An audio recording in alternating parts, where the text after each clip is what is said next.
रास्ते में बर्फ़ तो दिखनी शुरू हो गई है, पर आगे होगी या नहीं होगी वो नहीं पता, क्योंकि यहाँ पर धूप नहीं पड़ती होगी ज़्यादा, इसलिए यहाँ बस बर्फ़ बची हुई है। क्योंकि सामने वाले पहाड़ पे तो कहीं नहीं है। वो झरना देखो, अरे वाह राम।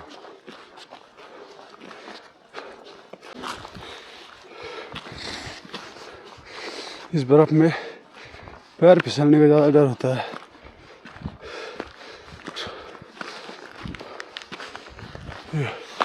बहुत पुरानी बची हुई बर्फ़ है, मतलब 10-15 दिन, जैसे मैंने बोला था कि यहाँ पे बर्फ़बारी हुई होगी, तब से।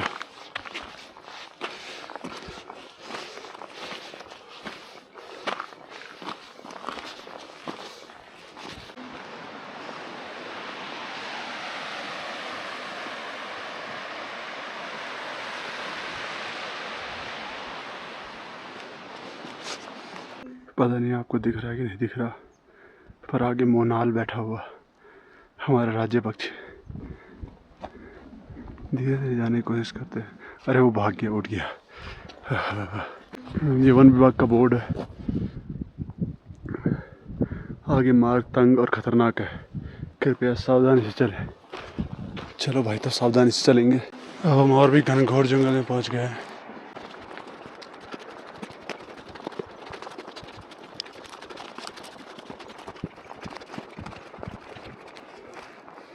मुझे लगता है मुझे थोड़ी देर बैठ के आराम कर लेना चाहिए, ये ठीक रहेगा।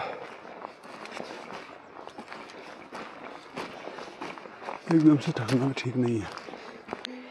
जैसा कि देख पा रहे हो, मेरा पिट्ठू है। अरे मैं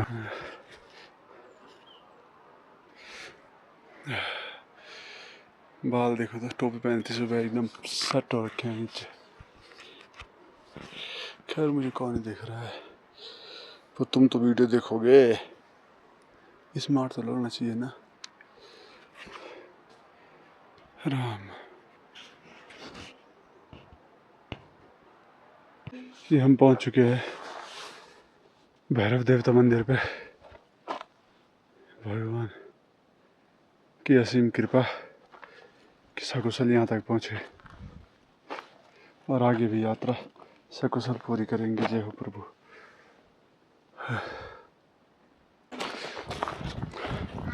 हम अपने डेस्टिनेशन के नज़दीक पहुँच रहे हैं, पर फिर भी मुझे आइडिया नहीं है कि अभी कितना बचा हुआ और कितना नहीं। वो आगे यहाँ पर जो ग्रुप ट्रैकिंग के लिए आया है, उसके साथ हेल्पर के तौर पे आए हैं, और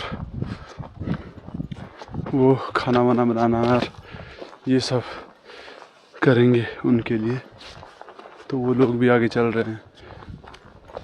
ये हमारा प्यारा कुकुर, ये उसके जो गाइड आया है इनके साथ, उसका कुत्ता है। तो देख रहे, जगह तो सुंदर है, खूबसूरत है। फूल देखो कितने प्यारे प्यारे फूल लगने को आए हैं। समय हो चुका है ना, बसंत आ गई है, अप्रैल तक ये सारा एकदम फूलों से भरा हुआ होगा। देखिए ऐसे तालाब बनते हैं। अब यहाँ बीच में एक तालाब बनने की पूरी संभावना है, बर्फ़ के से बनता भी होगा, है या नहीं है वो मुझे नहीं पता, क्योंकि वहाँ जाके कौन देखेगा। आप वापस फिर भी वो देख रहे हो पार, क्या नज़ारा है। कैमरे में तो उतना बढ़िया नहीं दिख रहा।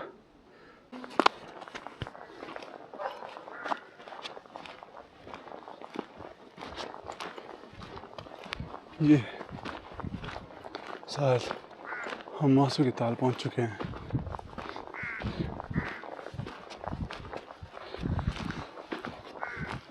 हे प्रभु, हे राम। वासु, ओह मैं तो वासु की ताल, डोडी ताल पहुंच चुके हैं। ये देखिए कैंपिंग साइट, ये लोग अपना सामान उतार रहे हैं।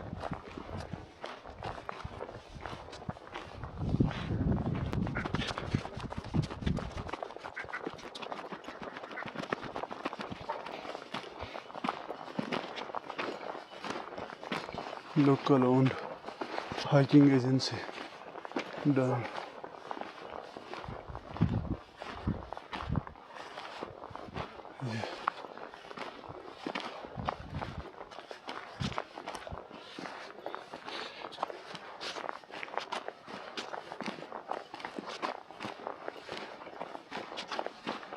वो शायद ऊपर भगवान गणेश का मंदिर होगा, किधर होगा मंदिर, इस तरफ होगा।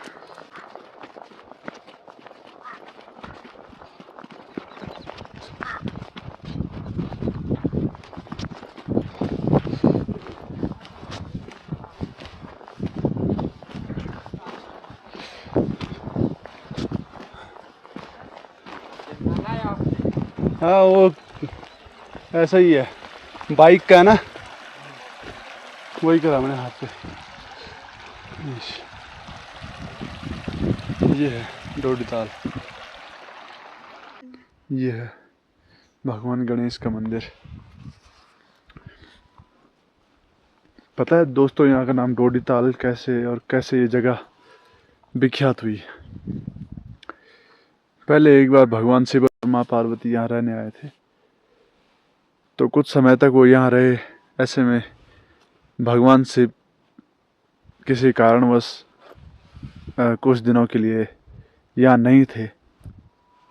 तब माँ भगवती ने, क्योंकि वो इस समय यहाँ पर सुबह प्रातःकालीन स्नान करते थे और जो भी भगवान के कार्य हैं, ऐसे में कोई अनजान व्यक्ति स्नान के समय उन्हें देख न ले, उन्होंने भगवान गणेश की रचना की।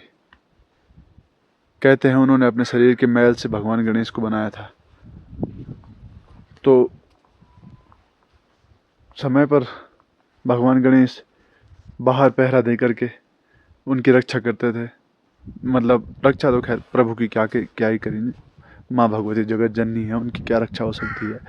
पर किसी अनजान व्यक्ति को इस स्थल पर आने से रोकते थे। माँ भगवती की आज्ञा थी कि कोई भी हो, देव गण भूत प्रेत कुछ भी हो, किसी को भी अंदर आने की इजाजत नहीं है। तो भगवान शिव वापस आए अपने भ्रमण से, जहां भी वो गए थे वहां से वापस आए।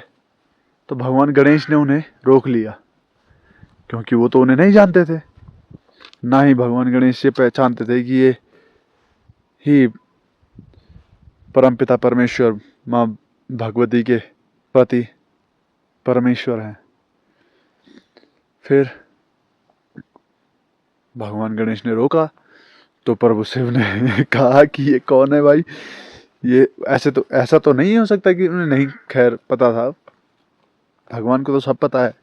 लेकिन फिर भी प्रभु ने अंदर आने की चेष्टा की, भगवान गणेश को समझाया कि मैं कौन हूँ। पर क्योंकि गणेश जी को आदेश था कि किसी को भी, देवगण देवता कोई भी हो, किसी को भी अंदर आने की अनुमति नहीं है, तो वो अपने कार्य पर अडिग थे। ऐसे में भगवान शिव को उन्हीं के घर आने से रोकने पर प्रभु ने अपना त्रिशूल उठाया और चला दिया। चला करके वह सीधे भगवान गणेश के मस्तक को अलग करता हुआ निकल गया। तो ये घटना इसी स्थान पर हुई थी, और इस स्थान पर हुई थी तो जिस समय प्रभु गणेश का सर अलग हुआ, तो उन्होंने यहाँ से चिल्लाया, बाहर से जोर से माँ करके चिल्लाया होगा, क्योंकि गढ़वाली में माँ को माँ जी कहते हैं। तो जहाँ तक उस स्वर की आवाज़ गई, उस स्थान का नाम मांझी पड़ा, और जहाँ हमने कल रात को कैंप किया था। तो यह है इस स्थान की कहानी। फिर भगवान ने माता पार्वती के कहने पर और वापस से भगवान गणेश को नया सिर दिया। सिर के लिए अपने गणों को भेजा और कहा कि जो पहला जीव तुम्हें दिखाई दे उसका सिर लेकर के आ जाना, और ताकि जल्द से जल्द हम इसे वापस जोड़ सकें। ऐसा करके जब गण निकले तो उन्हें पहला हाथी ही दिखाई दिया और उन्होंने हाथी का सर काट कर ला दिया, जो भगवान शिव ने फिर वापस जोड़कर भगवान गणेश को जीवित किया। ये थी इस स्थान की कहानी, इस पवित्र स्थान की कहानी, इस पवित्र जल की कहानी, जहाँ स्वयं माँ पार्वती एक समय पर रहती थी। जय हो माँ।